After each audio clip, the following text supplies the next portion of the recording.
તો જય રમાપીર મિત્રો, આજે અમારી ખબર પડી હતી ચાબા પી મસ્ત બોમ બોમ પાલી.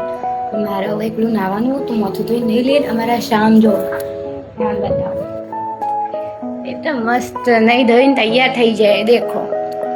અને મારે હજુ નાવાનું બાકી છે, નહીં ધોઈને તૈયાર થઈ ગયું. ચમ કે એમને ખવડાવવાનો ટાઈમ થઈ ગયો. એમને ખવડાવો એટલે પહેલાં મસ્ત માથું ધોઈને નહીં લે, પછી એમને ખવડાવી દઈએ. તો જુઓ નહીં ધોઈને રેડી થઈ જઈએ અને થોડી વાર બહાર જઈએ તડકો ખાવા. મારું ઓલવેઝ માથું ભેનું જ છે અને શામને સવારનો તડકો ખવડાવે નહીં એટલે થોડી વાર એમને ટાઈમ આપે. આખો સવારે તો કોમ કરી એટલે એમને જોડે થોડો ટાઈમ કાઢીને એટલે થોડી વાર ટાઈમ કાઢીએ. ચલો આવી રહ્યા અમારા શ્યામ. તો જુઓ અમે શ્યામ બે જઈએ બહાર તડકો. તો ગાઈ શિયાળામાં તડકો ખાવાની મજા જ પગાડો. અમે શ્યામ બે મસ્ત લઈએ નહીં લીધું ને તડકો ખાવા આવીએ, તડકો ખાઈએ અને શ્યામ બી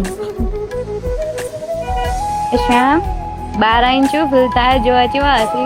થોડો તડકો ખાઈ લો, બહુ તડકો ના ખાતા ના પછી ગરમી લાગે ના અને આમ ઠંડી લાગે એટલે થોડી વાર બચારાને બહાર લાવવા જરૂરી. તમારા બી હોય શામ તમે ગયા તો થોડી વાર બહાર લાવજો એટલે એમને થોડું સારું ફીલ થાય.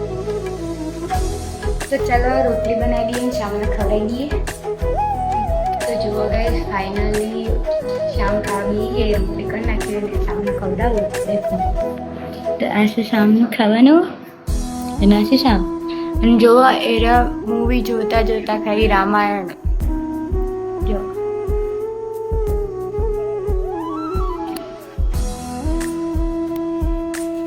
રામાયણ જોઈ પિક્ચર જોઈ અને ખાવાનું ખાઈ. તો બસ આટલે બ્લોગમાં સમાપ્ત કરું. જય રામ, જય